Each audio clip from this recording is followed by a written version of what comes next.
je vais vous dire tout de suite, la personne à l'honneur, c'est pas moi, c'est lui. Hein. Bien, donc on va essayer de lui poser des tas de questions. Comme je lui ai dit, pas trop indiscrète, mais je pense que ça va aller. Alors, bonsoir tout le monde. Merci quand même d'être venus nombreux. J'ai même cru voir que Harry avait peut-être un fan club là parmi vous. Voilà, donc ce soir nous avons un grand appétit littéraire puisque nous passons en revue 2 livres. Donc, Corinne nous a déjà dit, c'est ce roman Courir dans les bois qui est paru en 2021 et ce livre, La vie mouvementée d'Elliot Bloom, paru en 2023. Traiter 2 livres dans la même soirée, c'est un pari, parce que ça permet de comparer 2 romans dans leur correspondance, leurs différences, aussi dans leur style d'écriture et de littérature, puisqu'ils s'adressent à 2 publics différents. En effet, j'ai oublié de vous dire, celui-ci, Courir dans les vagues, s'adresse à vous, public de ce soir, mais La vie mouvementée d'Elliot Bloom s'adresse à vos enfants et petits-enfants. Donc, avec nous, nous avons ce soir Michel Lebix, qui fera murmurer les vents dans cette salle pour vous enchanter sur son doudouk. Le doudouk est un instrument plusieurs fois millénaire au bois qui est devenu symbole de la musique arménienne, mais qui est joué aussi dans le Caucase, la Géorgie, l'Iran, même j'ai entendu jusqu'au Turkestan chinois. Elle sera accompagnée de Gabriel Ronchamp. Et avec nous aussi, bien sûr, les mots lus par Vincent Aubert, notre fidèle comédien, qui vous surprend, vous charme chaque fois. Personnellement, je connais un peu Harry Combrouillon parce que nous avons animé ensemble la revue littéraire romande, la 5e saison, pendant 7 ans. Mais pour celles et ceux qui ne le connaissent pas, je vais lui demander de se présenter lui-même. C'est le premier piège de la soirée. En général, ça s'arrête là. Écoutez, non, je ne vais pas vous raconter ma vie qui n'est pas très intéressante. J'ai longtemps travaillé au département de l'instruction publique pendant 42 ans. Et quand j'ai quitté cette vie-là, après avoir été directeur d'école et directeur du personnel du cycle d'orientation et après avoir travaillé avec Charles Père, le conseiller d'État, ben j'ai commencé à écrire en suivant d'abord un atelier d'écriture aux États-Unis. Donc j'écrivais des nouvelles en anglais parce que la personne avec qui je travaillais était américaine. Puis à un moment donné, à peu près à la 10e nouvelle, j'ai introduit un personnage arménien. Et quand elle a lu cette nouvelle, elle m'a dit c'est intéressant ça, elle ne savait rien de mon histoire et de mes origines. Et elle me dit mais vous devriez écrire un roman. Et puis là, je l'ai un peu regardé, interloqué, parce qu'il n'était pas question d'écrire un roman en anglais qui n'est pas ma langue. Donc j'ai écrit ce roman. Une fois qu'il était fini, je me suis demandé ce que j'allais en faire. Je l'ai envoyé à tout hasard à Michel Moret, qui était le patron des éditions de l'Air. Michel Moret, que nous avons malheureusement perdu l'année dernière, juste avant Noël. Et puis au bout de 3 semaines, il m'a dit « Moi, je vous le prends, votre roman. Allons. » comme ça. Et puis, j'étais très surpris moi-même. Et il a publié ce premier roman, Un si dangereux silence, qui a eu une jolie petite carrière parce qu'il a été traduit en arménien, traduit en anglais. Et maintenant, il est en train d'être traduit en russe. Et toutes ces différentes traductions ont provoqué quelques épisodes sur lesquels je ne vais pas m'étendre. Mais c'est assez intéressant quand on a un contact avec les traducteurs de voir comment les choses se passent. J'ai récemment eu l'occasion d'aller en Arménie, rencontrer des étudiants qui avaient lu le roman en français ou lu le roman en arménien, qui ont même récité par cœur des pages, qui m'a beaucoup ému, parce que moi je suis incapable d'en réciter par cœur 3 lignes. Donc voilà, c'est une longue aventure et qui s'est poursuivie par les autres livres publiés aux éditions de l'Air, jusqu'au jour où je suis entré dans la librairie de Claire Renaud, Atmosphère. Si vous ne la connaissez pas, allez-y, Atmosphère, à la rue Saint-Léger, très jolie librairie. qui a une petite partie consacrée à des livres pour enfants. Et j'ai vu ces livres, puis j'ai dit à Claire, un peu comme ça, machinalement, mais j'aurais eu envie toujours d'écrire un livre pour les enfants. Elle m'a dit, mais pourquoi est-ce que tu ne fais pas un projet? Tu l'envoies à la maison d'édition Ozu, maison d'édition française, qui a une antenne en Suisse. Et c'est là que j'ai écrit 3 romans, dont La vie mouvementée d'Elliot Bloom. Le 4e va paraître en octobre. Et écrire pour les enfants, c'est à la fois un défi, c'est à la fois, par certains côtés, très différent, évidemment, de l'écriture pour adultes, et en même temps, ça ressemble. Alors, je ne vais pas m'étendre là-dessus, mais il y a des points communs, la maîtrise de l'intrigue, la création des personnages, enfin voilà, etc. Et c'est avec un grand plaisir que j'ai cette deuxième corde à mon petit arc, qui est l'écriture de livres pour enfants. Alors avec une maison d'édition qui est extrêmement rigoureuse, beaucoup plus rigoureuse que mon éditeur d'origine, qui me disait ben oui mais allez-y, alors que là l'écriture pour enfants ça doit être très cadré, très correct, voilà. Le contrat, pour vous donner un exemple, le contrat d'édition, la première fois que je l'ai vu, j'ai cru que ma machine était tombée en panne quand je l'ai imprimé, il faisait 40 pages. Tout ce qu'il fallait faire et pas faire pour que ce soit politiquement correct pour les enfants. Voilà. Alors. Eh bien, c'est magnifique parce que finalement, il a répondu déjà à toutes sortes de questions. Alors, Passer à l'apéritif. Alors, bonne soirée. J'ai deviné tes questions. Oui, voilà. Mais on va quand même continuer. Non, parce que Harry, quand même, il y a une chose qui me frappe, hein, c'est que tu portes un prénom à connotation anglaise ou américaine. Goumrouillant m'entraîne justement vers l'Orient, tu nous as parlé de l'Arménie. Tu es professeur de français à Genève, donc, qui a écrit 2 livres dans le milieu scolaire. Alors, je voulais savoir encore un peu plus, qui es-tu avec tout ça? Voilà, il me faudrait alors 2 soirées. Non, mais très vite. Alors, mes parents sont d'origine arménienne, ils ont fui l'Empire ottoman au moment du génocide arménien. Ils sont arrivés en Suisse comme enfants, ils avaient une dizaine d'années, ils sont arrivés en Suisse et ils n'en sont plus jamais partis. Voilà.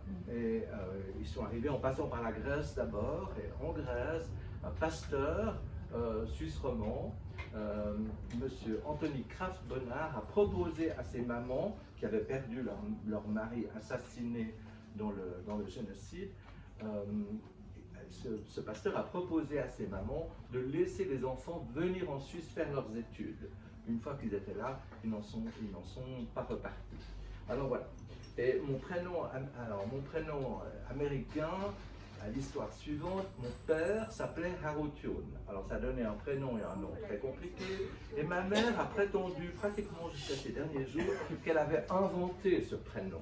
Ce qui n'est évidemment pas vrai, c'est une de ces légendes familiales qui court.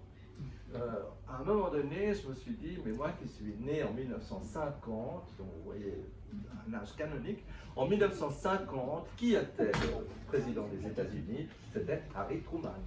Et c'est là qu'elle a trouvé ce prénom, même si elle a toujours dit que ce n'était pas le cas. Voilà. Donc évidemment, j'ai passé ma vie à épeler mon prénom et mon nom, sauf qu'il y a un jour, les bouquins Harry Potter qui sont sortis. Alors, Harry, comme Harry Potter, ça a facilité la vie, d'autant plus que j'ai habité à l'avenue Potter. Donc, il existe à Genève, au-dessus du Rondeau de Carouge, et j'ai habité là comme enfant. Donc voilà. Alors, je ne touche pas les royalties de l'auteur de Harry Potter, mais je lui suis très reconnaissant d'avoir inventé ce personnage et d'avoir plus besoin ou moins besoin des prénoms. Ah bon, très bien. Alors on est content aussi d'avoir ce personnage en face de nous. Oui, enfin. Donc je vois quand même dans ça que tu as quand même plusieurs identités. Il y a un certain poids de l'héritage familial, je pense, le milieu professionnel et de vie, bien quand même des marques de fabrique, je pense, pour toi. Voilà. Alors, dans chaque roman, il signe avec une petite marque arménienne. Une fois, c'est un pianiste de jazz, une fois, c'est un médecin, il y a différents, etc. Alors, c'est pour ça que je vais demander maintenant à Michel Lubix de nous emmener en Arménie avec son doudouk, accompagné de Gabriel Grandjean. Alors le titre du morceau c'est Tumama Aireni, qui signifie je reviens en Arménie, le retour.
d'abricotier ancien.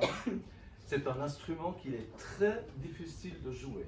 C'est très difficile de doudouk et Michel, qui n'est pas arménienne, à adopter cet instrument et ça nous fait chaud au cœur. Alors, comme beaucoup de cultures, comme dans beaucoup de cultures, la musique joue un très grand rôle chez les Arméniens. Vous pouvez ajouter la langue qui est spécifique, vous pouvez ajouter la religion, premier pays chrétien au monde, en 301 après Jésus-Christ, donc avant Rome, et l'alphabet qui est spécifique aussi. Donc voilà, on a nos bonnes fées qui essayent de veiller sur nous. Très bien, donc tout va bien aller. Alors, je vais revenir maintenant au roman Courir dans les vagues et je vais vous en lire un bref résumé que j'ai pris dans le 4e de couverture pour que vous puissiez situer l'action. Simon Gauthier, adolescent qui n'a pas connu son père, se promet de le retrouver malgré les réticences de sa mère. Il commence d'aventureuses recherches, aidé d'une photo et de quelques rares indices. Pour rassembler les morceaux du puzzle, il se lance dans une course à travers le monde, de Genève aux rives du Canada. Pendant le trajet, surgissent une série de personnages, parfois secourables, parfois menaçants. Ce père fantôme est-il un héros, un salaud ou simplement un homme comme les autres? Alors, je vais poser une question à Harry. Dans ce roman, quel est le héros ou quels sont les héros? Alors, je pense que le héros, c'est Simon, cet adolescent qui franchit les mers et qui franchit les obstacles, aussi les obstacles psychologiques. Je crois qu'on peut dire que c'est lui le personnage principal du roman. Très bien, voilà. Bien sûr qu'on aura des personnages, le personnage implicite du père, là, qu'on a pour une photo, mais vous allez en entendre parler après. Il y a aussi Pauline, la mère. Maintenant, j'aimerais quand même que peut-être que tu donnes quelques touches pour situer Simon, si tu peux le caractériser un peu. Alors, Simon, c'est un adolescent indépendant qui est au collège. Alors, dans le roman, j'ai appelé le collège de Genève lycée. Ça m'a valu des ennuis sans fin. On ne dit pas lycée à Genève, on dit collège, bon, très bien, mais à culpa. Mais autrement, c'est un adolescent indépendant. Et il a vécu seul avec sa mère, il n'a pas connu son père, comme Françoise l'a dit, et il doit vraiment franchir sa réticence. Elle estime qu'elle a été abandonnée, ce qui est vrai, donc, par le père avant la naissance de Simon, et que du coup, elle ne lui doit aucun compte et rien du tout. Donc elle veut absolument, elle n'a pas envie que Simon retrouve la trace de ce père, et il va insister à l'adolescence, à 15, 16, 17 ans. C'est une course-poursuite véritablement, voilà, jusqu'à la fin du livre. Très bien. Alors, l'autre personnage principal, quand même, enfin assez important, c'est le père, même s'il est absent. Le père vu par Simon est aussi inventé. Donc, je vais donner la parole à Vincent Aubert qui va nous lire le portrait. Simon retourna le cadre. Les crochets défaits, il saisit la photo. Elle adhérait à la vitre de protection, il dut tirer légèrement au risque de la déchirer. Attention, pensa-t-il, c'est tout ce que j'ai de lui. À la recherche d'une meilleure lumière, il s'approcha de la fenêtre pour examiner l'image une nouvelle fois, comme s'il allait découvrir un détail inattendu qui soudain apparaîtrait. Il en doutait, mais il voulait essayer encore. Il observa d'abord l'ensemble de la photo, avant de fixer son regard sur l'homme dont le visage, ouvert et pâle, se détachait au premier plan. Derrière lui s'alignaient des arbres en rideaux touffus, formés de chênes et de marronniers. À droite du cliché, on apercevait un enfant chevauchant un tricycle, un petit anonyme figé dans le rôle du témoin involontaire, attrapé par hasard à cet instant-là. Au côté du bambin se dessinait la silhouette furtive d'une femme, la main grippée au guidon, sans doute pour maintenir le tricycle en équilibre. Cette photo si désespérément muette, trop sage dans son immobilité, Simon aurait aimé lui insuffler de la vie, lui ajouter du bruit, de la couleur et du mouvement. Restaient des hypothèses. Partir de ce rectangle de papier et l'animer, le transformer, Imaginer ce qui n'était pas, pallier l'absence et le manque. Simon entendait ce qu'il n'avait jamais eu l'occasion d'entendre, la voix de son père, ses inflexions, sa chaleur et son accent. Ce point l'intriguait, car il avait appris que Matt Eastland, débarqué des États-Unis, résidait à Genève depuis peu de temps au moment où la photo avait été tirée. Devenu cinéaste, Simon voyait ce qu'il n'avait jamais eu l'occasion de voir. Il construisait le décor et le scénario, d'abord filmé de loin, bordé de pelouse à l'herbe rase, les allées du parc déployaient leurs rubans gris, puis la caméra montrait l'homme assis sur un banc, quelques secondes d'un plan fixe, puis il faisait un signe de la main avant de se lever, laissant sa veste sur le dossier, preuve qu'il allait bientôt revenir. Simon le suivait, mieux, il se mettait dans ses pas, observant sa démarche, ce trécis unique à chacun de nous, l'équivalent, pour ainsi dire, d'une signature reconnaissable entre toutes. Il se penchait vers le petit garçon au tricycle et l'encourageait d'un geste bienveillant.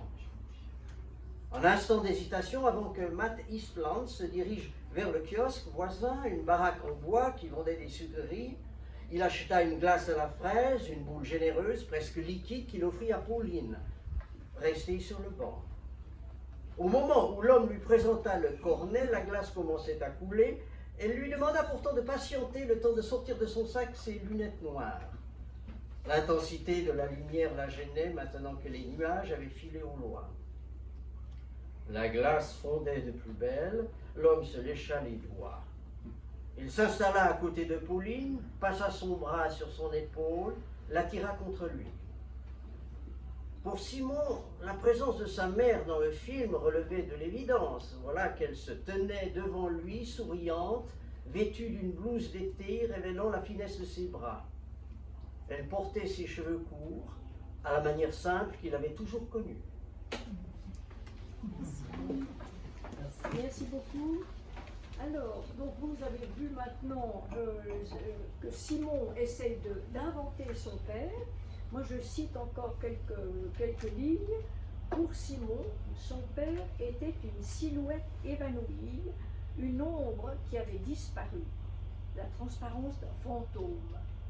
D'ailleurs, avait-il jamais existé? Simon finissait par en douter, comme s'il s'agissait d'un homme dont le temps a effacé les traces. Mais revenons au roman en général. La structure narrative comprend 3 parties. Donc la troisième partie nous transporte directement à New York, puis ensuite au Canada. C'est là qu'on aura la clé de l'énigme du père disparu, absent, connu seulement par une photo. Mais Harry prépare ce dénouement dans les 2 premières parties, qui sont une riche présentation de la vie de Simon et de sa mère Pauline, mais description aussi des milieux de vie plus ou moins bourgeois dans lesquels ils vivent, décrits souvent avec ironie. Il nous fait entrer avec subtilité dans leurs motivations, leurs doutes, leurs révoltes. Ainsi, à travers une série d'événements marquants, différents personnages entrent dans la vie scolaire, en scène dans la vie scolaire genevoise et aussi dans la vie sentimentale de la mère. Alors, dans ces 2 premières parties, une question: quels sont les éléments marquants qui construisent ton récit? C'est une question difficile, mais poser des questions.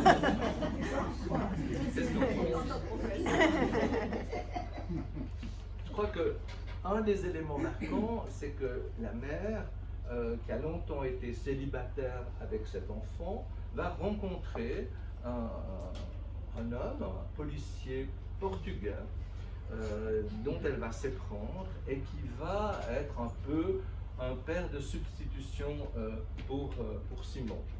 Et j'ai trouvé intéressant d'introduire ce personnage qui vient d'un milieu simple, alors que la famille de Pauline habite Vendeuvre et fait partie de la bourgeoisie aisée genevoise, ce qui me vaut parfois des commentaires de gens qui habitent par là-bas me disent mais est-ce que tu nous en veux? Non, bien sûr que non. Mais c'est quand même assez amusant des égratignés au passage, on va pas se donner. Donc voilà, il y a plusieurs plans sociaux et je crois que de ce point de vue-là, Genève s'y prête bien. J'aime aussi beaucoup les milieux internationaux, notamment l'ONU, que je ne connais pas d'ailleurs, mais enfin j'ai eu à une certaine occasion la possibilité de rencontrer un ancien traducteur de l'ONU qui m'a introduit, j'ai eu droit à des visites privées parce qu'on ne peut pas faire de visites privées à l'ONU comme ça, et ça m'a beaucoup parlé parce que je crois que c'est un aspect de Genève qui est essentiel, qui est, disons, qui ne se mêle pas à la vie genevoise de base, si on peut dire ça comme ça, ou rarement. Et c'est amusant d'avoir Vendœuvre, d'avoir l'ONU et d'avoir aussi la rue Les Chaux et la rue Carros. Ça donne une espèce de mélange comme ça qui est porteur d'histoire en fait. Très bien, oui, oui. Alors, on voit que tu parles maintenant de Pauline, la mère, et ça m'intéresserait de savoir aussi, moi je la définirais comme une passeuse entre situation et génération. Et en plus, à l'image aussi, parce que sa profession, elle est traductrice. Donc, traductrice, de nouveau, c'est passé entre deux milieux culturels différents. Est-ce que tu peux en dire quelque chose, là? Alors, ce que je peux dire, c'est que moi, j'ai beaucoup d'admiration pour les traducteurs. Je pense que c'est un métier terriblement difficile, qui à la fois oblige la personne d'entrer dans le texte d'origine, évidemment, et puis aussi de s'en détacher. Enfin, il y a une espèce d'aller-retour, comme ça, dans la traduction, qui, moi, me paraît extrêmement riche. Et cette femme fait ça, elle fait des traductions littéraires, et on voit comment elle s'y prend pour essayer de rendre le texte, et de ne pas le trahir, tout en mettant sa patte. Donc ça m'a intéressé, puis ça m'a intéressé aussi au niveau symbolique, parce que comme tu dis, elle passe d'un endroit à l'autre, d'une langue à l'autre, d'une culture à l'autre. Oui, entre les milieux des parents, qu'elle assume aussi d'être quelqu'un quand même qui assure d'être une mère célibataire, un peu contre la vie de ses parents. Hein. Oui, oui, les parents, quand elle a dit qu'elle attendait cet enfant, qu'elle était enceinte, les parents lui disent « Et quoi encore? Tu ne vas pas garder cet enfant ?»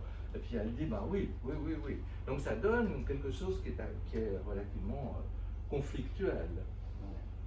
Alors, au fond, dans ce roman, Harry évite une narration chronologique stricte, des éléments avec des flashbacks et des projections. Donc, il mêle très habilement les mondes des différents personnages. Mais on s'approche maintenant de l'action proprement dite, comme si les deux premières parties permettaient d'installer le décor pour préparer l'action finale, avec tous les ressorts qui expliquent cette quête de Simon en terre américaine. Et les très maigres indices dont il dispose, on a déjà dit une photo, mais maintenant il a encore l'adresse de la sœur de Matt. Je t'avais demandé si tu lirais toi-même un passage de Courir dans les vagues, et tu peux nous le lire maintenant, peut-être aussi nous dire pourquoi tu l'as choisi. Oui, volontiers. Alors je vais lire juste une page qui concerne New York. Donc Simon arrive à New York. Moi j'ai une grande passion pour New York qui s'est un peu affaiblie depuis que les événements politiques ont un peu abîmé le pays, que depuis que le Covid aussi a passablement abîmé la ville, plus qu'en Europe, parce qu'il n'y a pas la protection sociale qu'on a nous, mais voilà, New York reste dans mon ciel. Quand Simon débarqua à New York, la ville lui sembla moins hostile que la première fois. Il la découvrit différente, décida de l'apprivoiser, encore impressionné, mais déjà ivre d'un sentiment qu'il n'avait jamais éprouvé jusqu'alors, le sentiment d'une liberté merveilleuse, vaste et nouvelle. Peu à peu, la ville vint à lui et lui vint à la ville. Il se mit à aimer son cœur de pierre et d'asphalte, jamais au repos, qui battait comme un tambour. Il s'habitua au déploiement délirant des lumières, au bruit aigu des ambulances filant le long des avenues, au moteur des hélicoptères qui tournaient au-dessus du parc. En même temps, le garçon commençait à percevoir, si étrangement mêlé à ce tumulte et à cette brutalité, à la frénésie des habitants, à leur combat quotidien pour une place dans les transports ou dans les restaurants bon marché, une douceur d'autant plus surprenante qu'elle était invisible au premier regard. Le meilleur et le pire se côtoyaient, indifférents, jusqu'au moment où les oppositions se rencontraient, où les contraires s'effleuraient, l'espace d'une seconde aussi longue que l'éternité. Les amoureux se cherchaient, se disputaient, s'envolaient. Il y avait des rendez-vous manqués, voire des retrouvailles sur les marches d'un musée ou au coin d'une avenue de Brooklyn, devenue célèbre parce qu'on y avait tourné une série télévisée. La preuve qu'on pouvait rêver sa vie, l'agrandir et la transformer. Il y avait la limousine noire qui déposait l'héritière des Vanderbilt devant l'hôtel Plaza. Chaque mardi, la scène se répétait, le chauffeur sortait le premier et aidait la vieille dame, en bonbons roses et fripés, à s'extraire du véhicule, appuyée à une canne sertie de diamants. Elle s'apprêtait à traverser la rue en direction du bâtiment où elle avait rendez-vous avec son amie Gloria Astor pour prendre le thé de 16 heures.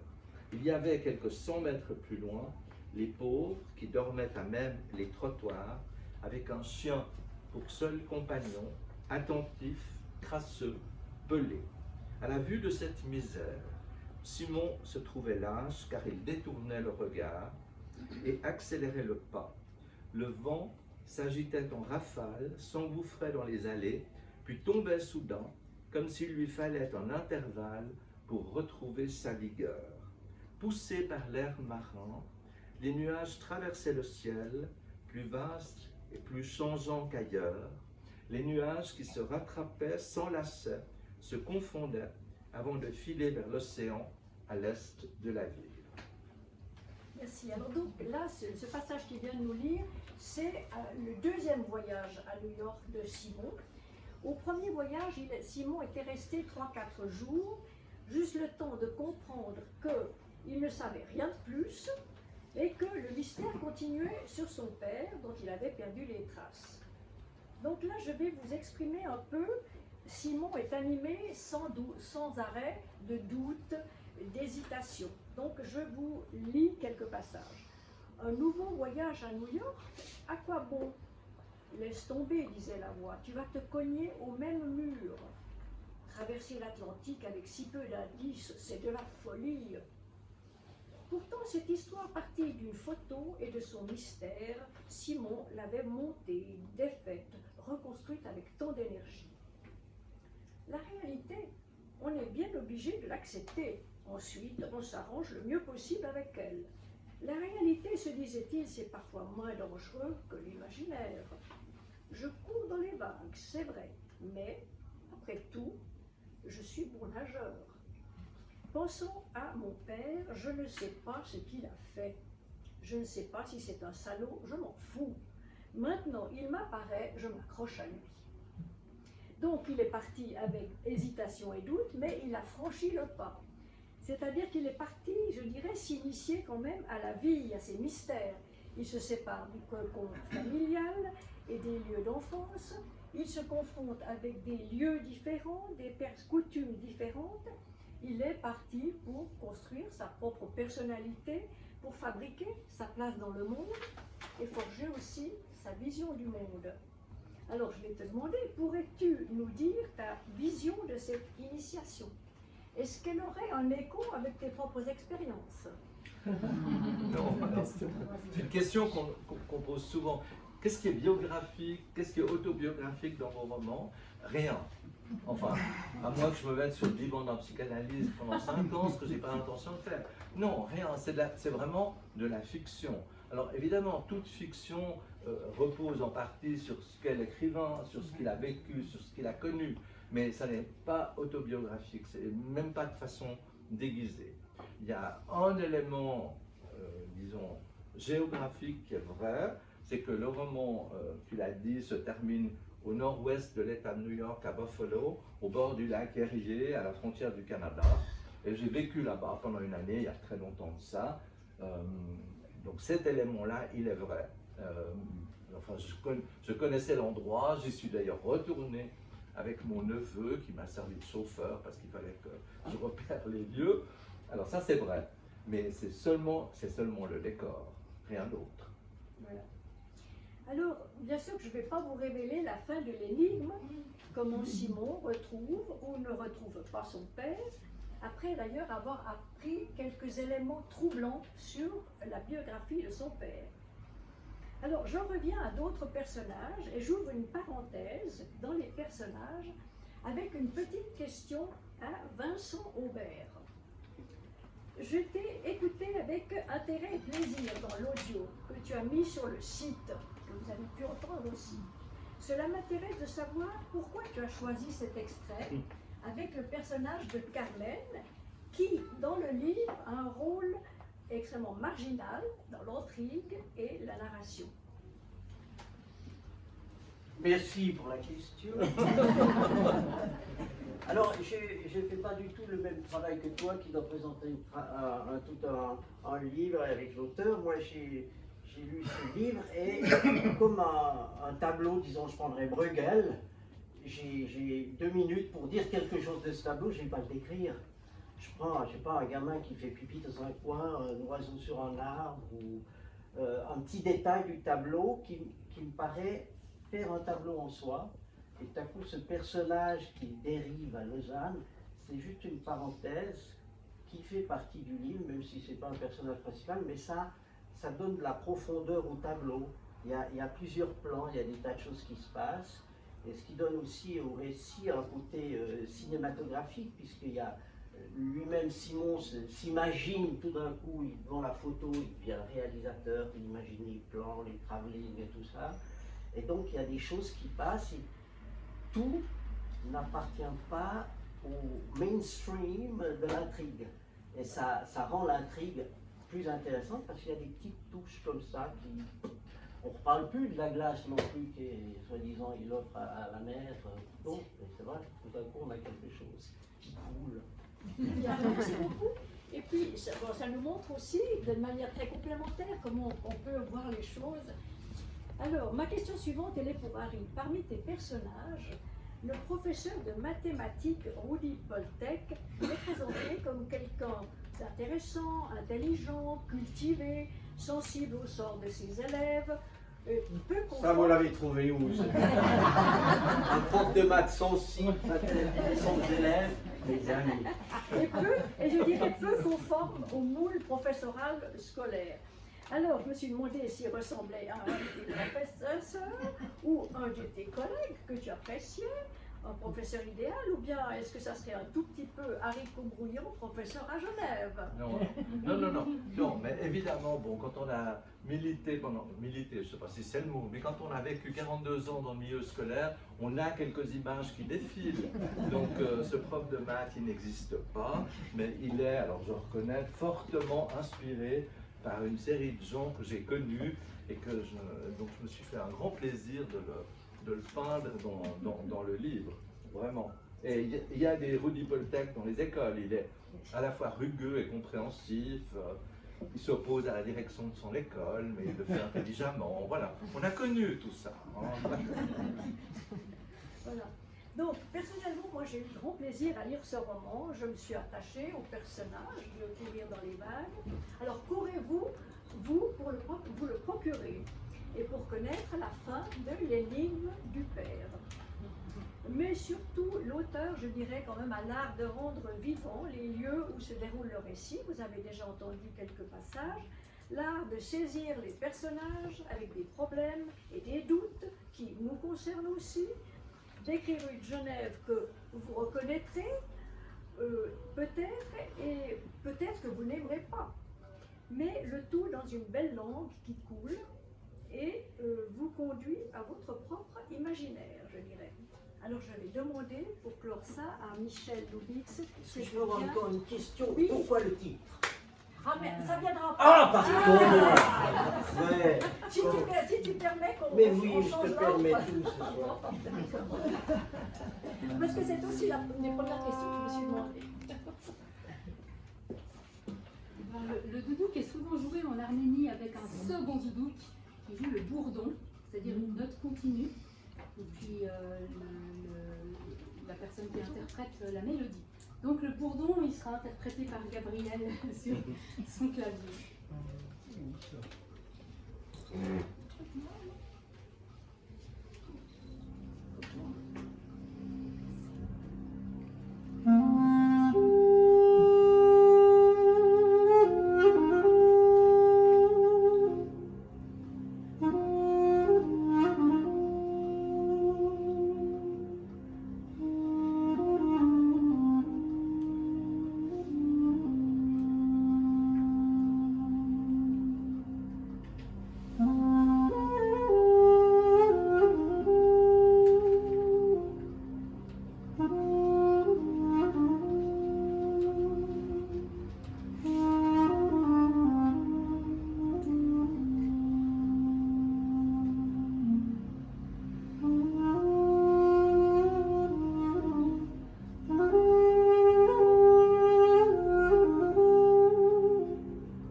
n'a pas commencé avec Courir dans les vagues, mais avec deux romans dont il vous a signalé en 2016 et 2018, ainsi que deux romans dans la collection jeunesse d'Ozo en 2021 et 2023.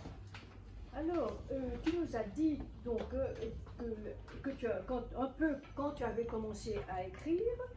Donc, je résume avec des études de lettres, un enseignement de la littérature, c'était quand même un chemin presque tracé. Je ne sais pas si tu voulais ajouter quelque chose. Tu as parlé de Michel Moret, mais tu m'en avais parlé avec beaucoup d'émotion. Est-ce que tu veux dire encore quelque chose de cette rencontre ou pas? Ah oui, je parle volontiers. Donc Michel Moret était le patron des éditions de lettres pendant 45 ans. Alors imaginez une forte personnalité, à la fois au sens psychologique, mais aussi dans son allure. C'est un homme qui a géré cette maison d'édition avec une espèce d'énergie, traversait tous les obstacles. Ce qu'il avait de magnifique, c'est qu'il n'a jamais voulu nous mettre sur des rails. Il n'a jamais voulu donner à cette maison d'édition une espèce de ligne directrice, nous enfermer dans un schéma. Il nous a laissé finalement très libres. Alors, des choses avec lesquelles il n'était pas d'accord, il n'a évidemment pas publié tous les manuscrits qu'il recevait, mais il a été un extraordinaire passeur. Et il est mort juste avant Noël, et sa disparition laisse vraiment un très grand vide, je dois dire. Alors, on me pose souvent la question de savoir ce que l'air va devenir, mais l'air va continuer. Comme toutes les maisons d'édition dans le monde, et notamment en Suisse romande, financièrement c'est compliqué. parce que le livre ne se porte pas toujours très bien, comme c'est difficile pour les libraires, merci Claire. Donc voilà, ce sont des métiers qui demandent vraiment une énergie et un courage extraordinaire. Et je crois que Michel représentait ça. Très bien. Alors, donc on va arriver maintenant au deuxième, au livre La Alors, vie. je peux dire quelque chose sur la fin de Courir dans les vagues? Oui, Je peux oui, dire oui. Voilà. Alors, Normalement, c'est après que Non, non, vous faites le livre. non, j'aimerais dire deux choses. La première, c'est que ça s'appelle Courir dans les vagues, mais ça pourrait s'appeler Lutter contre les vagues. C'est le trajet de Simon. Voilà. Et puis, la photo couverture, c'est un tableau de Edward Hopper qu'on trouve, qui existe à New York. Et j'ai aimé ce tableau parce que c'est un enfant qui est dans son lit et le duvet ressemble à des vagues. Donc ça m'avait beaucoup plu. Donc il a fallu faire la demande pour obtenir les droits de reprendre la photo. Mais j'aimerais raconter un petit épisode à propos de la fin de ce roman qui m'a fait tomber de ma chaise cet après-midi. Donc, de temps en temps, les romans se retournent contre leur auteur. Voilà. Alors, vous me donnez 2 minutes. Il y a une écrivaine américaine qui s'appelle Nella Larson, une magnifique écrivaine de la fin des années 20, qu'on avait oubliée, puis qui est revenue à la surface, heureusement. Elle a écrit 2 romans et elle est maintenant étudiée dans les grandes universités américaines. Et un de ses romans s'appelle en anglais Passing, c'est-à-dire passer, mais dans le sens de passer pour, c'est-à-dire une personne noire qui est suffisamment claire de peau pour passer pour blanche, en l'occurrence. Et ce roman, on a tous des romans fétiches, des romans qu'on a lus, relus, relus, on ne sait pas pourquoi. Ce roman, c'est un de mes romans fétiches. Et ce roman, Clair-Obscur, dont je vous recommande vraiment la lecture, se termine de manière ouverte. C'est-à-dire qu'il y a une dernière scène avec le personnage principal, une réunion d'amis dans un salon en haut d'un immeuble. La fenêtre est ouverte et le personnage passe par la fenêtre. Et on ne sait pas, on peut le relire 15 fois, on ne sait pas ce qui s'est passé vraiment. C'est écrit d'une telle manière que on se demande si elle a été poussée, ce qui serait vraisemblable d'après le reste de l'histoire, ou si elle a décidé de sauter par la fenêtre. On ne le sait pas. Et moi, j'ai toujours été fasciné par cette fin, et je me suis dit, un jour, j'écrirai un livre qui aura une fin ouverte. Voilà. Donc, je vais le faire. Et j'ai voulu le faire pour courir dans les vagues, avec mon fils qui relit toujours mes manuscrits, qui me tannait en disant « Ah non, non, ça va pas, il faut reprendre. Tu mets un mot de trop, ben, ça n'est plus ouvert. Si tu mets un mot de moins, on n'y comprend rien. » Donc je crois qu'au bout de 10 fois, je dis « Maintenant, tu me laisses tranquille, c'est mon roman, merci beaucoup. » Très bien. Et tout à l'heure, en bon élève, je reprends le roman dans la version imprimée comme ça que j'ai donnée à l'éditeur. Et je relis la fin de mon roman avec la fin ouverte, dont j'étais relativement content. Et puis, pour une raison très obscure, je prends le livre imprimé. Et dans le livre imprimé, le paragraphe ne figure pas. Je suis... Ah non, c'est pas possible. Et pendant pas mal de temps, je disais aux gens, vous avez lu la fin de mon roman? Les gens me regardaient avec un regard un peu glauque, comme ça. Puis je me disais, mais non, mais on pourrait quand même me dire, mais oui, t'as essayé, c'est bien. Enfin, j'attendais un encouragement. Rien ne venait. Évidemment, rien ne venait parce que ce dernier paragraphe ne figure pas dans le livre. Alors, est-ce que c'est moi, est-ce que c'est l'éditeur, est-ce que c'est l'imprimeur? Peu importe. Je tiens maintenant mon argument pour qu'il le republie. Oui. Voilà. Bon, alors puisqu'on en est avec le titre, je vais changer l'ordre de l'ordre et je vais revenir à ça parce que, comme Vincent, j'avais demandé à Harry, mais enfin, ce titre, Courir dans les vagues, il est assez magnifique, mais est-ce qu'il est inspiré par un poète? Et puis Harry m'avait dit, mais simplement, ça lui était venu comme ça. Alors, je me suis lancée, moi, dans une petite exploration. Je ne sais Ouh pas là si là. lui, il a aussi une exploration. Et j'ai interrogé ChatGPT. Ah non. Oh, ça c'est pas trop bon. Mais Hein. non, tu verras, ça va tout à fait dans le sens. Sa réponse à que signifie un titre de livre pour courir dans les vagues. Alors, je vais vous lire l'analyse littéraire de ChatGPT. Le titre d'un livre, courir dans les vagues, peut évoquer plusieurs interprétations selon le contexte du livre et l'imaginaire qu'il cherche à invoquer. Voici quelques pistes d'interprétation possibles. 1. Métaphore de la vie et des défis. Courir dans les vagues peut symboliser les efforts et les défis constants auxquels on fait face dans la vie. Les vagues représentent les obstacles ou les difficultés et courir dedans pourrait suggérer le courage et la persévérance nécessaires pour les surmonter. Ah oui, Ulysse. 2. Recherche de liberté et d'évasion. Les vagues sont souvent associées à la mer, la liberté et à l'infini. Courir dans les vagues pourrait représenter un désir d'évasion et de liberté. 3. Dynamisme et mouvement. Le mouvement de courir et le flux des vagues peuvent suggérer une dynamique, une énergie constante et un changement perpétuel. Cela pourrait indiquer un récit plein de vie, d'action et de mouvement. Et 4e, exploration personnelle et introspection. Les vagues peuvent aussi symboliser les émotions, les pensées profondes. Courir dans les vagues pourrait alors représenter une exploration des sentiments intérieurs et une quête de soi-même.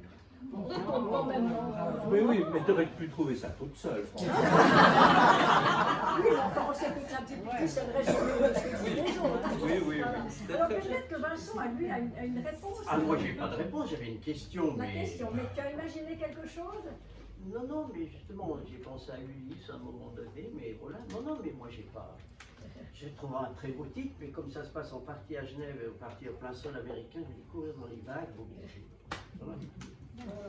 Très bien. Bon, donc on va revenir on va revenir donc au deuxième roman, La vie mouvementée d'Elliot Bloom. Et son éditeur, Ozu, le présente pour les jeunes de 13 ans et plus. Alors, Harry nous a déjà dit comment était venue sa démarche pour écrire pour les jeunes. Et peut-être que pour mieux comprendre, j'ai une question un peu complémentaire, qu'y a-t-il de différent quand tu écris un roman pour les jeunes, dans la thématique, l'écriture, et quelle consigne te donne ton éditeur? Tu as parlé d'un contrat de 40 pages, mais quand même, est-ce qu'il surveille l'intrigue? Est-ce qu'il coupe des passages? Comment ça se passe? Alors, les livres pour enfants, en tout cas, dans la maison Ozu, mais je pense que c'est le cas dans toutes les maisons, sont très surveillés. Je veux vraiment employer ce mot, c'est-à-dire que vraiment, les éditeurs tiennent à ce que ce soit très bien cadré, très bien formé, etc. Très bien. En même temps, et ça n'est pas le cas d'Ozu, mais les éditeurs qui reprennent des textes anciens que vous avez lus comme enfant, le Club des Cinq et tous ces livres, font une chose qui m'horripile, ils les simplifient. Et ils les simplifient parfois à l'extrême. Donc ce qui était au passé est écrit au présent, des phrases longues sont coupées, etc. Au point que si j'avais le temps, je prendrais un roman particulier, publié en 1960, 70, 2000, etc. Et je ferai des comparaisons parce que c'est assez troublant. Et il y a une espèce de volonté de soi-disant se mettre à portée des enfants qui m'agace parce que je crois que les enfants comprennent très bien les choses et même s'il leur manque un mot, même si quelque chose leur échappe, ils se débrouillent. Et pour avoir été souvent dans des classes primaires ici, je me rends compte qu'ils n'ont pas cette difficulté-là. On invente cette difficulté. Alors, c'est vrai qu'il y a certaines choses peut-être qui méritent une explication complémentaire parce qu'on n'est plus en 1960, d'accord. Mais autrement, je pense que les enfants ont vraiment besoin et droit d'avoir des textes écrits aussi bien que possible. En tout cas, je m'efforce de le faire. Je n'ai pas peur du passé simple, je n'ai pas peur de mots plus rares. Voilà, je refuse d'entrer là-dedans, mais j'essaye évidemment de me mettre à la portée de ce public, qui est d'ailleurs un public assez compliqué, parce que les livres dans la collection Frissons Suisse, c'est l'autre collection d'Ozu. Ce sont des livres qui se passent en Suisse, d'où le titre. Et du coup, ces livres sont, en même temps, ces livres sont illustrés. Donc les enfants voient les images, ça les aide d'ailleurs à pouvoir suivre l'histoire sans difficulté. Alors, ce qui est évidemment troublant, mais assez normal, c'est que le public, l'âge varie selon l'enfant, évidemment. Par exemple, la collection Frissons Suisse, elle est déclarée comme 10 à 12 ans. Mais il y a des enfants de 9 ans qui comprennent très bien. Et puis il y a des enfants de 13 ans qui les lisent et qui ont besoin de lire des choses un peu plus simples. Parce que c'est une manière d'entrer dans la lecture. Pourquoi pas? Pourquoi pas, à condition qu'on ne bêtifie pas et qu'on ne simplifie pas les leçons. Très bien, alors vous avez tout à l'heure, vous allez entendre des passages, donc vous allez vous rendre compte de l'écriture. Je veux juste auparavant vous lire un petit résumé que j'ai pris du 4e de couverture pour que vous sachiez un petit peu l'intrigue. Elliot, 15 ans, habite un beau quartier de Genève avec ses parents, un homme d'affaires et une célèbre créatrice d'origine grecque. La vie pourrait lui sourire, pourtant mal dans sa peau et solitaire, il est harcelé à l'école par les élèves. Elliot n'arrive à se confier à personne. Absorbés par leur vie professionnelle, son père et sa mère lui donnent l'impression d'être des étrangers. Pour se faire accepter par ses camarades, le jeune garçon participe à un trafic interdit qui l'entraîne dans une spirale infernale. Trouvera-t-il la force de renverser la situation? Rencontrera-t-il les bonnes personnes qui pourraient changer son destin? Alors, dans le titre même, vous avez le titre lui-même vous annonce le héros. Donc, on va demander à Vincent s'il veut bien nous lire une description du personnage. Elliot sortit de table pour monter dans sa chambre à l'abri des questions et des reproches. Sa famille ne pouvait pas le comprendre, se disait-il. Enfant unique, il avait grandi dans un monde d'adultes et il s'était attaché à ses parents. Il avait souvent l'impression que ceux-ci vivaient sur une autre planète. Ses débuts à l'école furent d'emblée solitaires car sa timidité l'empêchait d'aller vers les autres. L'exception, c'était Ganesh, un jeune Indien qui habitait la maison voisine avec lequel Elliot se lia. Malheureusement, à l'âge de 10 ans, Ganesh déménagea à l'étranger et Elliot perdit son seul ami. Ils continuèrent pourtant à s'écrire, allant jusqu'à s'envoyer des dessins et des cadeaux. Quand Elliot entra dans l'établissement Les Hirondelles, c'est pas un MS, non, la situation devint plus difficile encore. Les adolescents appartenaient tous à des clans ou à des groupes qui se retrouveraient après la classe pour faire du sport ou de la musique. Si une soirée ou une sortie était organisée, Elliot n'était jamais invité. Comme il se sentait rejeté faute d'avoir trouvé sa place, Elliot en tira curieusement une forme de fierté. Il décida qu'il serait différent, indépendant. Pris à tort pour du mépris, son attitude l'isola davantage. Peu à peu, Elliot, incompris et mal accepté, se détourna complètement du reste de la classe. S'il avait été tout à fait sincère, il se serait pourtant avoué qu'il lui manquait des amis, ne serait-ce qu'un seul. Un pote avec qui parler, échanger des secrets, partir en forêt, faire des jeux.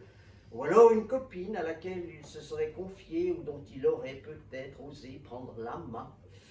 Mais rien de tel n'arriva. Au contraire, Elliot devint peu à peu la cible préférée d'une bande d'adolescents impitoyables, une masse informe toujours prête à repérer un bouc émissaire. On se moquait ouvertement de lui, riant de sa petite taille, de ses bons résultats scolaires, de sa famille fortunée. C'était Lou, le plus agressif. Lou, la terreur, qui selon toute vraisemblance avait entraîné les autres à poursuivre leurs moqueries sur les réseaux sociaux. Elliot Blum y apparut caricaturé, sans aucune possibilité de se défendre face à des attaques qui très vite circulèrent de façon virale. À une seule occasion, l'adolescent, certain du rôle néfaste que jouait Lou, avait essayé de lui parler, mais en vain. Lou avait éclaté de rire, niant toute implication. Tu dérailles complètement, avait-il affirmé en réponse aux questions inquiètes et insistantes d'Eliot. Même la famille d'Eliot l'intimidait, ses parents représentaient l'image de la réussite. Clara était une chanteuse célèbre dans le milieu de la musique classique, les affaires de Steve étaient florissantes, son père avait fait fortune en seulement quelques années. Eliot les voyait tous les deux au sommet d'une montagne inaccessible et forte, tandis que lui demeurait si fragile. Merci beaucoup. Merci. Alors, vous venez d'entendre Eliot, adolescent, avec ses fragilités, l'incertitude qui l'entoure. Il affronte ses camarades qui le harcèlent, il se cherche à se faire accepter. Alors moi, quand j'ai lu ce livre, comme une lectrice adulte, j'ai senti très vite cette atmosphère d'apprentissage. Et d'ailleurs, l'éditeur lui-même, il présente le livre comme un roman d'apprentissage. Alors, quand tu as créé ce personnage, quelles caractéristiques devait avoir ce héros pour l'idée d'apprentissage? Ou bien, je vais te demander différemment, comment et pourquoi les lecteurs vont-ils s'identifier à Eliot? Alors, ce qui me tenait à cœur, c'était la question du harcèlement. Vous avez tous lu ou entendu parler de ce phénomène grave qui a lieu dans les écoles, et j'avais envie de m'emparer de ce sujet qui devient dramatique. Alors, petite anecdote au passage, mon fils, quand il a lu les premières pages, il me dit, mais tu as mis les réseaux sociaux? Je lui dis, ah, les réseaux sociaux? Donc complètement perdu avec tout ça. Il m'a dit, non, non, mais aujourd'hui, ça se passe comme ça. Et évidemment, il avait raison. Donc ça, c'était mon thème principal, mais ce qui allait avec, pour moi, c'était le fait qu'il s'en sort.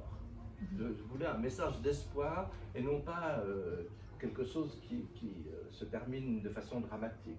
Donc oui, une difficulté extrêmement grave, mais que le personnage arrive à traverser avec de l'aide, mais qu'il arrive à traverser. Oui, bien. Alors donc, il y a le roman fourmille de scènes différentes, d'événements inattendus, de personnages bien typés, même quelquefois légèrement caricaturés, mais dans un roman pour les jeunes.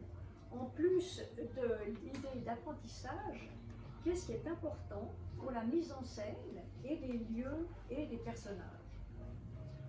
Oui, alors encore une fois, la question c'est de savoir à quel moment on fait trop compliqué ou on fait trop simple. Et là, on tient une espèce d'équilibre qu'on doit garder entre trop ou trop peu. Est-ce que le jeune lecteur va se perdre ou pas? Et j'ai eu une dispute avec mon éditrice à ce propos, parce qu'il y avait dans le roman un retour en arrière, parce que Eliot trouvait dans le grenier de ses parents des lettres d'un grand-oncle qui avait connu la Shoah et qui avait été arrêté à Vienne en 1938. Et nous avons échangé 14 mails, le ton montait assez fortement, elle me disait c'est trop compliqué. Je disais non, ça n'est pas trop compliqué. Enfin bref, alors voilà, et au bout du compte, l'auteur doit céder devant l'éditeur ou l'éditrice. Donc vous avez supprimé la Shoah. Voilà, exactement. Je n'ai pas supprimé la Shoah, mais ce que j'ai fait, c'est que ça m'a beaucoup fâché. Cette histoire m'a beaucoup fâché parce que j'y tenais vraiment. J'avais fait mon travail sérieusement, j'avais été à Vienne, j'avais été au musée juif de Vienne, voilà, et puis j'avais fait très attention parce que n'étant pas juif moi-même, je ne voulais pas dire de bêtises, donc j'ai vraiment pris des précautions. Et quand elle n'en a pas voulu, je me suis dit, tant pis, j'en ferai autre chose. Et j'en ai fait une nouvelle qui s'appelle Vienne, le 12 mars 1938, alors qui n'a plus rien à voir avec ce qu'il y avait dans le roman, mais j'ai pu reprendre le thème et illustrer la petite nouvelle avec un tableau d'Oskar Kokoschka que j'avais vu à Paris dans une belle exposition. Alors évidemment, la reproduction ne rend pas hommage à Kokoschka, mais ça vous donne une idée. Donc voilà, et quand j'ai proposé le texte à Michel Moret, réponse de Michel Moret, oui alors vous êtes un vieux briscard, maintenant j'imprime, je prends. Sauf qu'après, il manquait 4 pages.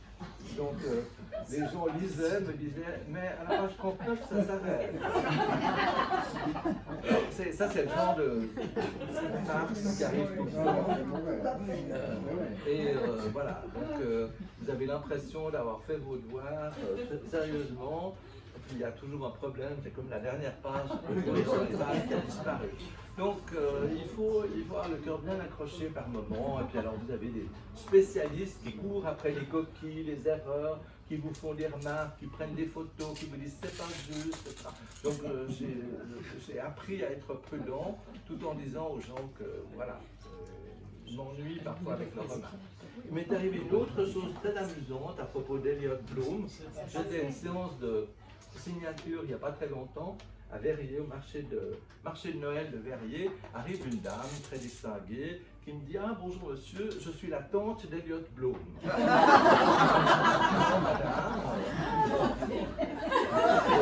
Très poli, je dis « Non madame, Elliott Bloom n'a pas de tante. » Elle me dit « Je vous dis que je suis la tante d'Elliott Bloom. » Et effectivement, cette dame a un neveu qui est avocat à Genève, qui s'appelle Elliott Bloom. Moi, je ne l'ai jamais rencontré, mais que j'espère rencontrer pour lui.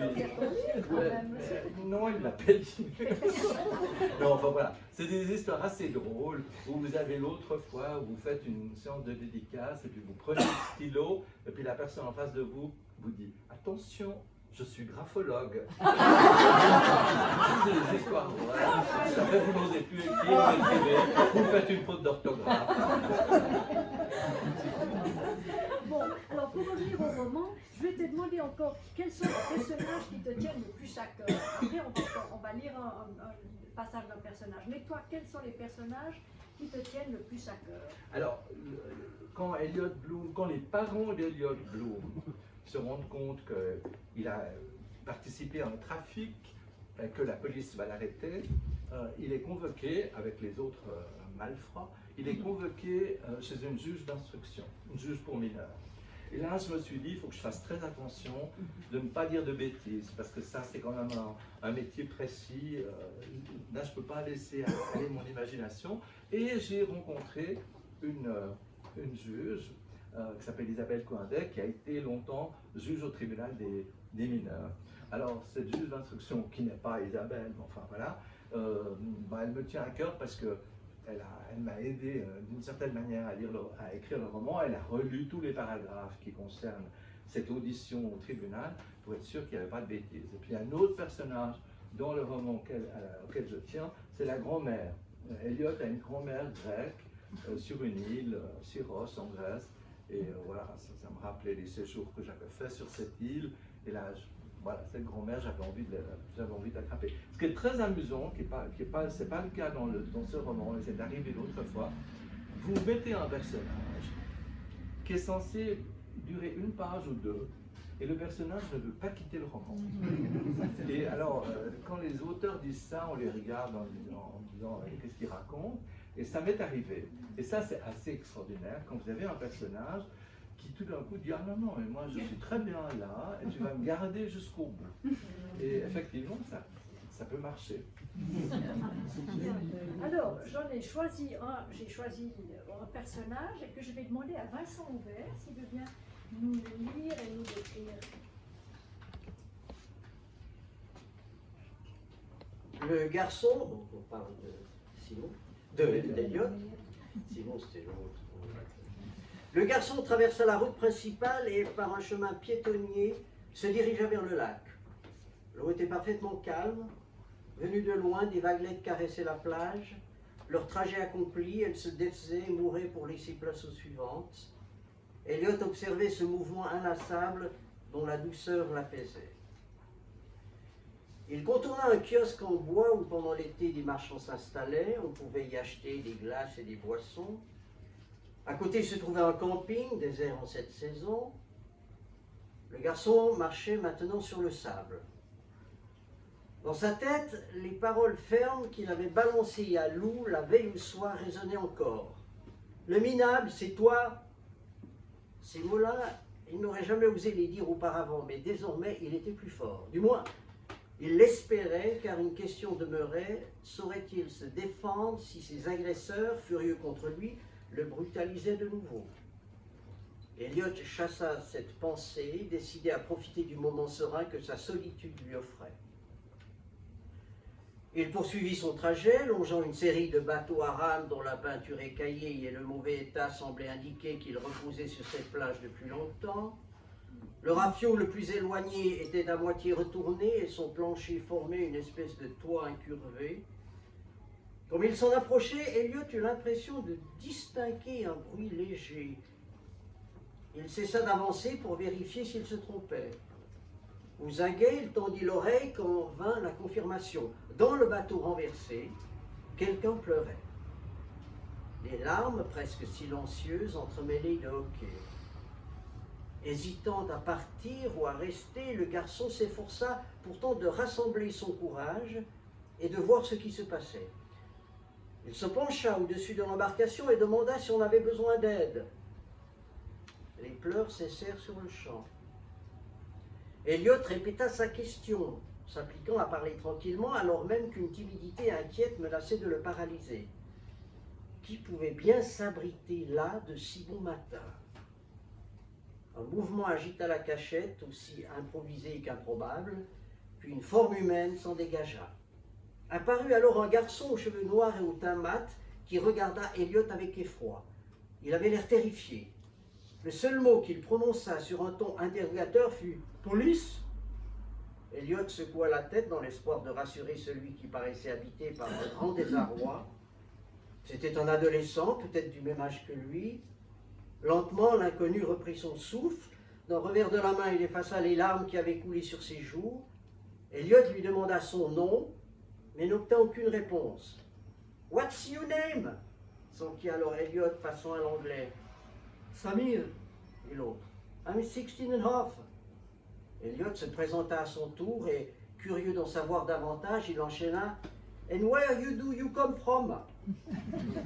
Cette question banale en apparence fit sursauter Samir qui rejeta autour de lui un regard de chien battu avant de répéter une nouvelle fois « Police !» À lui seul, le mot résumait sa terreur. Elliot lui prit la main qu'il garda dans les siennes et ce geste simple marqua le début d'une amitié inattendue. Mis en confiance, Samir fixa Elliot comme s'il voulait s'assurer qu'il oserait dire la vérité. Il se lança et murmura « Afghanistan !» Elliot, mal renseigné sur ce pays malgré quelques reportages suivis distraitement à la télévision, devina cependant que Samir s'était enfui pour se réfugier en Europe comme tant d'autres. Elliot essaya, en vain, de se représenter ce que cet adolescent avait vécu avant d'arriver en Suisse. Un très long périple, dangereux, pendant lequel il avait certainement risqué sa peau à chaque étape. Au terme de cette odyssée, il avait donc abouti à cet improbable havre de paix, une plage au bord du lac Léman. Elliot n'eut pas de peine à imaginer la suite. Samir, effrayé, persécuté, jamais tranquille, avait retourné le bateau pour s'y cacher. Le vieux rafio était devenu ainsi, le temps d'une nuit, une parcelle de protection fragile et dérisoire. Merci.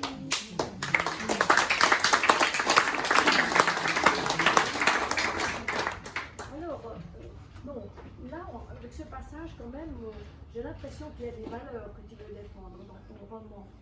En tout cas, il y a des choses que tu aimerais porter. Tu as parlé déjà contre le harcèlement. Donc, quelles sont ces valeurs que tu aimerais communiquer à des jeunes lecteurs suisses, suisses romans, français aussi, en particulier avec les différentes idéologies qui animent la société, qui traversent la société?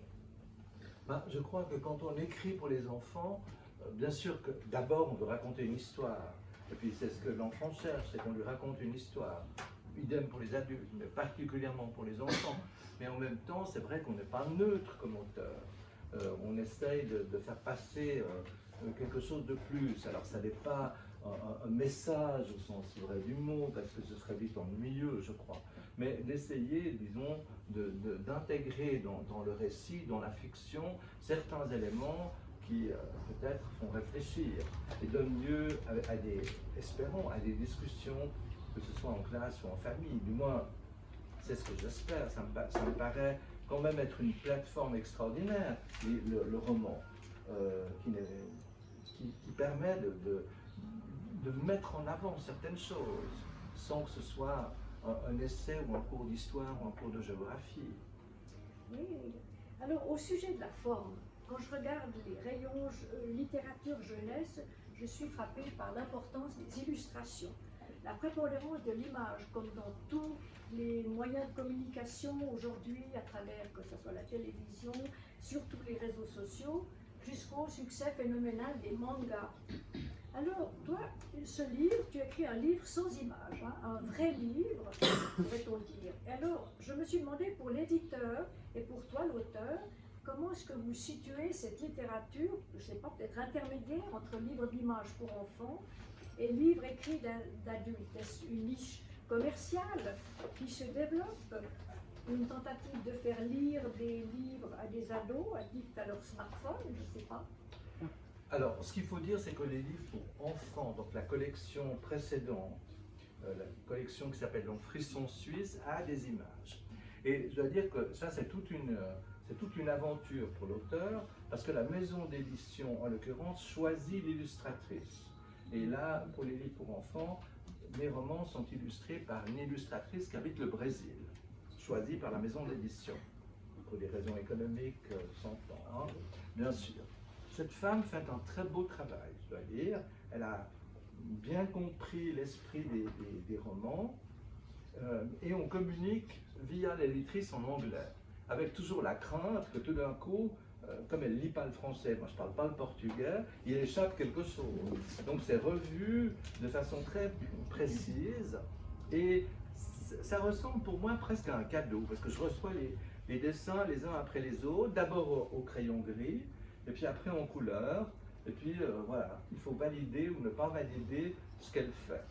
Là, je me suis passablement disputé avec l'illustratrice parce que l'enfant regarde le lac Léman et l'illustratrice, qui elle habite Londres, avait fait du Léman une rivière avec une presqu'île au milieu. Je disais non, écoutez, non, ça ne va pas, on ne peut pas faire du Léman une rivière. Là, je ne suis quand même pas d'accord. Ah, mais on ne comprend pas ce que tu veux dire. Bon, d'accord. Alors j'ai pris ma voiture et je suis allé à Hermance faire des photos. Moi qui déteste faire des photos.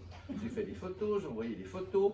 Enfin bref, ça a donné toutes sortes d'allers-retours jusqu'à ce que ça donne quelque chose d'à peu près correct. Ça n'a pas besoin d'être vrai, mais il faut quand même que ce soit vraisemblable. Parce que sinon, après, le lecteur va me tomber dessus et puis va me dire mais comment ça ne joue pas. Mais cette histoire d'illustration, c'est vrai que ça aide les enfants à rentrer dans le texte. Au point d'ailleurs que les romans pour enfants, ils sont parfois lus dans les classes d'accueil. Donc par des enfants qui apprennent le français et qui ne pourraient pas lire ces livres s'il n'y avait pas les dessins. Donc j'ai été une ou deux fois, je vais retourner la semaine prochaine dans des classes avec des enfants qui sont vraiment là, qui viennent d'arriver à Genève il y a quelques mois quand même, et à partir des dessins, on reconstitue l'histoire. En tout cas, moi j'ai été frappée au dernier salon du livre de Genève parce que Harry Pombrouillon, il a signé 5 jours pleins. C'est vraiment une performance. Et c'est vrai que j'ai lu qu'en France, un livre sur 4 est destiné aux jeunes. Donc c'est aussi une niche commerciale qui est importante. Oui, c'est une niche commerciale qui est devenue de plus en plus importante. Alors ce qui est assez amusant avec les guillemets, c'est que les parents, on voit les parents au salon du livre, qui prennent le gosse par la main, qui le poussent vers les rayons, et puis en disant choisis des livres, prends tout ce que tu veux, mais eux n'achètent rien pour eux. Mais ils peuvent encourager l'enfant à lire, et voilà, c'est très bien, disons, ça fait de jeunes lecteurs. Et ce qui est très troublant, c'est qu'à un moment donné, ça vous avez certainement lu des articles là-dessus, il y a un moment donné, c'est comme si la lecture devenait quelque chose de difficile pour les adolescents. Alors qu'il y a, quand ils sont plus petits, on a l'impression qu'ils s'emparent des livres relativement facilement. Et vers l'adolescence, il y a des profs qui pourront mieux en témoigner que moi, ça devient difficile. Et qu'est-ce qui se passe à ce moment-là? C'est quand même relativement mystérieux et c'est relativement inquiétant. Parce que la lecture, c'est quand même un grand aspect de la réussite scolaire. Donc voilà, donc, pour moi c'est un très grand souci à la fois d'arriver à intéresser les enfants, d'écrire des choses qui qui peuvent les accrocher sans faire de concessions sur la qualité. Voilà, on oscille.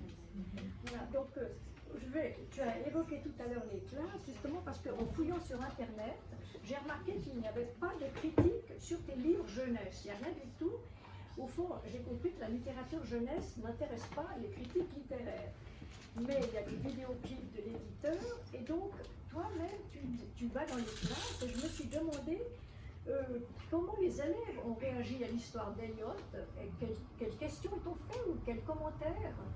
Alors, je n'ai pas encore été invité dans une classe qui a lu Eliot. J'ai souvent été invité dans les classes qui avaient lu les livres, des livres pour plus jeunes. Alors, je demande toujours à l'enseignant que les enfants préparent des questions. Je ne veux pas arriver là en faisant un cours. Donc, ils préparent des questions. Et alors, ils sont très amusants avec leurs questions. Il y a une question qui revient toujours, c'est « Tu gagnes combien avec tes livres ?» Alors, quand je leur dis qu'on gagne 1 ou 2 francs par livre, ils sont très déçus, évidemment, parce qu'ils imaginent que voilà, on est multimillionnaire avec nos livres. Non. Mais ils posent des questions, et parfois des questions vraiment, ils ont très bien lu, donc ils posent des questions très intéressantes. Et ça permet vraiment d'avoir une discussion sur les personnages, sur comment ça se passe, quel est le métier d'écrivain, ça les intéresse beaucoup, comment tu trouves les idées, tu te lèves le matin, et puis qu'est-ce que tu fais quand tu n'as pas d'idées, enfin, voilà, des questions qui sont comment tu as commencé le livre, enfin, ils sont tout à fait adéquats, hein. J'aimerais dire qu'ils sont tout à fait adéquats. On verra aussi dans l'assemblée qui va te poser des questions peut-être. Voilà. Mais donc je dirais que comme pour courir dans les vagues, je ne vais pas vous dévoiler la fin du livre, entre la fuite et la fugue d'Eliot, l'intervention de la police, la juge des enfants dont tu as parlé, le séjour d'Eliot en Grèce, etc. Mais juste pour terminer, je voulais, au fond, si on compare les 2 romans, Courir dans les vagues et la vie d'Eliot Bloom, il y a beaucoup de correspondances qui m'ont frappé. Le personnage central, le héros, est un écolier. Le lieu principal de l'action, c'est Genève. On a une situation familiale difficile. La mère célibataire et le père absent d'un côté, les parents qui divorcent de l'autre côté. On a un professeur qui est un personnage qui aide l'enfant, qui est un support pour l'enfant. Il y a la distance, la séparation avec les parents à un certain moment. L'affirmation des personnalités dans leur quête d'identité, en continent américain pour Simon et en Grèce pour Eliot. Alors, qu'en dit l'auteur? Serait-ce une simple coïncidence pour ces 2 livres ou bien c'est une marque de fabrique? C'est une question à laquelle je ne sais pas répondre. On doit dire, je ne sais pas répondre. Ce que je peux dire, c'est que, évidemment, c'est très difficile d'écrire un livre où il n'y a pas d'incident, il ne se passe rien. Ou alors, c'est le nouveau roman, mais je ne sais pas faire ça. Puis je ne crois pas que les enfants vont s'intéresser à un nouveau roman. C'est fait. C'est déjà fait, exactement. Donc voilà. Alors évidemment, il faut mettre des... Il faut harponner le lecteur, je crois, mais au sens noble du mot. Il faut l'accrocher, il faut essayer de le garder avec soi, tant qu'on peut. Et tous ces éléments dont tu parles, ils servent aussi à ça. Ça. Alors bon, ce livre, il est écrit, comme l'éditeur a dit, pour les jeunes de 13 ans et plus, mais ne vous y trompez pas, vous avez entendu des extraits, la structure narrative n'est pas simpliste, les épisodes sont vivants, il y a une intrigue policière avec des rebondissements, des frayeurs, et surtout une langue dont tu as parlé qui n'est jamais infantilisée. Donc je vous le recommande vivement. Alors je vais demander maintenant aux 2 musiciennes, celle qui en peut nous accompagner.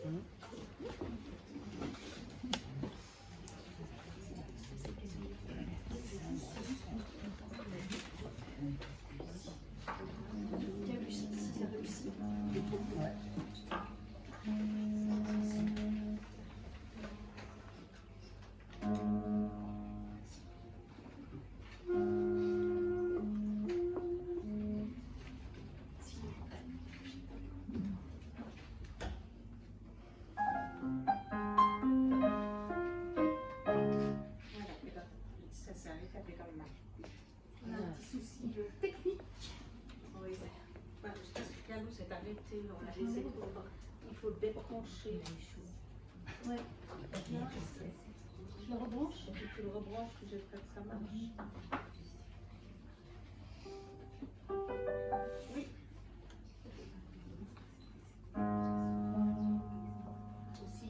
chaud. C'est le doudou mouvementé dans les vagues. Les anges sont vivantes.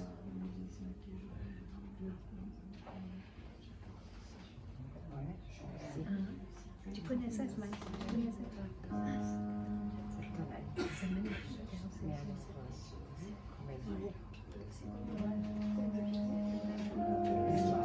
Ouais.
quelques minutes pour les questions. Pour les questions, oui.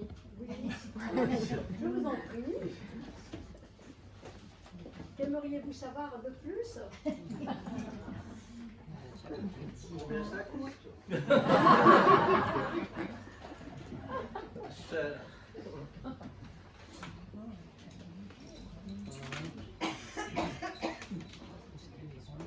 Il y a une question.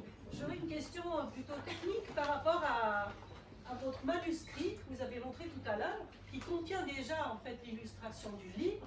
Est-ce que vous faites toujours une présentation aussi quasiment finie quand vous envoyez un manuscrit? Ah oui, oui, tout à fait. Tout à fait. Bon, alors, il y a des maisons d'édition qui demandent un résumé relativement détaillé, c'est le cas pour les enfants. Avec Michel Moret, ça ne se passait pas comme ça. Je lui disais que j'avais l'intention d'écrire un livre qui traitait de tel thème. Parfois, je lui envoyais une page résumant un peu les choses. Et puis après, il recevait le manuscrit terminé. Mais que je faisais relire, entre autres par mon fils et par deux ou trois personnes. Mais après, il était d'accord de travailler comme ça. Je ne sais pas si j'ai répondu à votre question. Oui, mais est-ce que vous pourriez... Enfin, je ne sais pas si vous êtes édité chez d'autres éditeurs. Non, à D'accord. part Ozu et Allaire. Non, je n'ai pas connu d'autres éditeurs. D'accord. Non. Est-ce qu'il y aura une suite? Ben, j'ai déjà lu, j'ai déjà sauté dans les vagues. Est-ce qu'il y aura une suite? Alors, ce que j'ai fait plusieurs fois, que j'aime beaucoup faire, ce ne sont pas des suites, mais c'est de reprendre des personnages. Alors, on peut lire les livres indépendamment, mais il y a ce qui est assez chouette, c'est un peu comme le petit pousset qui sème des cailloux. Moi, je sème des personnages, et là, je suis en train d'écrire un roman qui se passe en grande partie en Arménie. Alors, c'est un autre défi parce que ça n'est pas mon pays, même si j'y suis très attaché. Et il ne faut pas que je dise de sottises, donc voilà. Et dans ce roman arménien, je vais reprendre un personnage qu'on trouvait dans deux de mes romans précédents. Et ça, c'est assez amusant à faire parce que d'un coup, on peut imaginer que le personnage se développe. Tu feras peut-être une fin ouverte alors. Ne vous moquez pas de moi, Madame Non, Garnier. c'est pas une moquerie. Pas du tout. Une ouverture. Voilà, quelques Oui, Madame. Alors, si j'ai bien compris, vous avez déjà écrit dans 2 romans jeunesse, et puis combien d'autres romans, je me rappelle plus, 3, 4? Alors pour adultes, j'en ai écrit 3, Ah voilà. plus cette nouvelle. Ah oui. Donc, que je compte aussi, donc ça fait 4. Et pour les enfants, il y en a 3 qui sont parus, y compris Elliot, et le 4e pour enfants paraît en octobre. Ok. Alors là, les romans pour enfants, c'est les mêmes personnages qui reviennent, mais ce ne sont pas des suites. D'accord. D'où le fait que j'ai insisté pour avoir la même illustratrice, parce que c'est plus simple pour les enfants de retrouver les personnages qui ont été dessinés. Mais bravo, magnifique. Oui, monsieur. Un atelier d'écriture, ça se passe comment? On vous propose un canevas sur lequel vous allez broder, et combien de temps ça dure? Et deuxième question, Alors, est-ce qu'on peut être écrivain sans passer par un atelier d'écriture? Alors, atelier d'écriture, pour moi, ça a été d'abord comme participant. Et j'avais une coach, en l'occurrence, aux États-Unis. Vous savez que c'est les Américains qui ont inventé ça dans les années 30, en Iowa, au milieu des champs de blé. C'est là que ça a été inventé. Au grand mépris des francophones, qui disaient non, mais c'est ridicule, soit on a le talent, soit on l'a pas, etc. Je ne suis pas du tout d'accord avec ça. Alors, ça ne donne pas du talent, mais ça permet quand même d'apprendre des choses. On apprend bien la menuiserie, la couture, la peinture, on va suivre des ateliers de peinture. Pourquoi on ne le ferait pas avec l'écriture? Alors ça, c'était une expérience. Puis l'autre expérience que j'ai eue ici à Genève, à l'université du 3e âge, c'est d'être animateur d'un atelier d'écriture. Et j'ai fait ça pendant 4 ans, avec grand plaisir, et je dois vous dire que les personnes qui étaient présentes et qui sont revenues 2-3 ans de suite, c'est des ateliers qui n'étaient pas très longs, il y avait 8 séances par année, à raison de 2 heures chaque fois, donc c'est pas immense, et je suis vraiment admiratif parce que je trouvais que ces gens avaient vraiment fait des grands efforts et des grands progrès. Il y a même eu une suite, après quand ma collègue a repris, ils ont écrit un roman. Donc quand on est motivé, on y arrive. Alors ils seront pas publiés par Gallimard, mais plus personne n'est publié par Gallimard. Donc ça va, même Proust a été refusé par Gallimard à l'époque. Donc voilà, mais je pense que c'est bien, c'est intéressant, pour autant que ce soit jamais dans le jugement, dans les commentaires acides, etc. Il faut que ce soit un plaisir. Et puis on corrige les choses qu'on peut corriger, ça donne des résultats à mon avis. Il y avait quelqu'un? Encore une question. Ah. Oui, Claire, notre libraire. Moi, je voulais juste rebondir sur ce que disait Françoise Gardiol par rapport à le point commun qu'il y a entre courir dans les vagues éventuelles et puis la vie mouvementée d'Eliot. Et puis moi, j'aurais envie de rajouter l'impératrice des Indes. C'est toujours, alors peut-être que je me trompe, mais j'ai l'impression que c'est toujours quand même des enfants, des jeunes ados qui doivent traverser des épreuves, qui ont un espèce de parcours initiatique de difficultés avant d'arriver à une espèce d'une libération quelconque. J'ai l'impression que toi, les enfants doivent toujours, enfin qu'il y a un parcours initiatique ou qu'il y a des épreuves à traverser pour se sentir libéré de quelque chose. Or, on sait, il y a aussi une enfance privilégiée qui peut ne pas avoir à traverser toutes ces épreuves. Mais j'ai remarqué ça que dans l'impératrice des Indes aussi, tous ces jeunes qui se rencontrent, ils ont des vies, ils ont eu des vies difficiles. C'est un peu comme ça que tu... Je sais pas. Mais tu as raison, mais c'est malgré moi. Ah, Allô, docteur Freud, mais c'est malgré moi. Ça touche quand même un côté professeur. Alors oui, bon, c'est vrai, quand on a enseigné longtemps, on a connu des enfants qui ont traversé de grandes difficultés. Et quand on les revoit des années après, c'est toujours très émouvant de les entendre. Alors il y en a beaucoup qui s'en tirent bien, d'autres moins, mais voilà. Mais le roman que je suis en train d'écrire n'a pas d'adolescent comme personnage. Faut que je fasse un peu de pré-annonce. Et il paraîtra quand? Et il paraîtra ça dépend de la maison d'édition. Il faudrait d'abord que je le finisse. Hein. Dans 2 ans, on va dire. Je vais être prudent. Oui. Par rapport à la fin du livre, je crois, de Simon, Oui. que vous vouliez ouverte, Oui. est-ce que l'erreur, enfin le paragraphe qui manque, est-ce que ça donne quoi? Ça donne une fin ouverte ou pas? Ah non, du coup, ça ne donne pas une fin ouverte. D'accord. Pour mon grand chagrin. Donc j'ai vécu pendant 2 ans à peu près avec cette illusion qui s'est effondrée cet après-midi. Et je prenais le roman, j'étais seul chez moi, je prenais le roman et je disais, mais où est la page? Je retournais dans tous les sens. Voilà. Un cordial pour monsieur. Un cordial. Je vais téléphoner à mon fils ce soir qui est à Berlin et je vais lui dire, tout ce travail que tu as fait pour rien. Voilà. Encore une question? Bon, je pense qu'on peut clore la soirée. Et puis, si vous voulez discuter ou continuer à poser des questions à l'auteur, eh bien, voilà, et faire dédicacer aussi le livre ou les livres, eh bien, vous pouvez le faire. Venez vous désaltérer. Hein, il y a à boire, il y a à manger. Et puis, rendez-vous cet automne pour la prochaine soirée de la Compagnie des mots. Merci à la Compagnie des mots.